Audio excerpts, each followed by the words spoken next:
રાજકુમાર જાટના મૃત્યુ કેસમાં મોટા સમાચાર મળી રહ્યા છે। એસઆઈટીનો તપાસ રિપોર્ટ હાઈકોર્ટના રેકોર્ડમાં સુપરત કરવામાં આવ્યો। એસપી પ્રેમસુખ ડેલુના નેતૃત્વમાં ટીમે તપાસ રિપોર્ટ સુપરત કર્યો। ગણેશ ગોંડલના નાર્કો ટેસ્ટ રિપોર્ટ આવતા સપ્તાહ આવશે। ગણેશ ગોંડલ બાદ લક્ઝરી બસના ડ્રાઈવરનો નાર્કો ટેસ્ટ કરાશે। તો કેસમાં સંબંધિત સીસીટીવી રિટ્રાઈવની પ્રક્રિયા ચાલુ હોવાનો કોર્ટમાં ઉલ્લેખ। હાઈકોર્ટમાં કેસની આગામી સુનાવણી 7 જાન્યુઆરીએ હાથ ધરાશે। રાજકુમાર જાટના પરિવારજનોએ હાઈકોર્ટમાં ન્યાય માંગતા એસઆઈટીની રચના થઈ છે।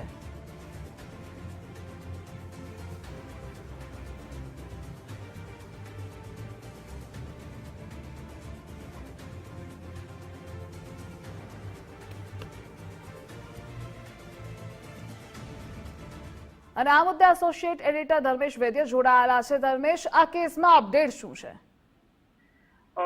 જે ગોંડલમાં જે જાટ યુવકના રહસ્યમય મોતના ચકચારી કેસમાં જે સીટની રચના થઈ હતી ને, જે સુરેન્દ્રનગરના એસપી જે પ્રેમસુખ ડેલુ હતા, એમણે જે પ્રોગ્રેસ રિપોર્ટ હતો એ સંપૂર્ણ રિપોર્ટ હાઈકોર્ટમાં ગઈકાલે જે મુદત હતી એ અંતર્ગત એમને સુપ્રત કર્યો છે રેકર્ડમાં।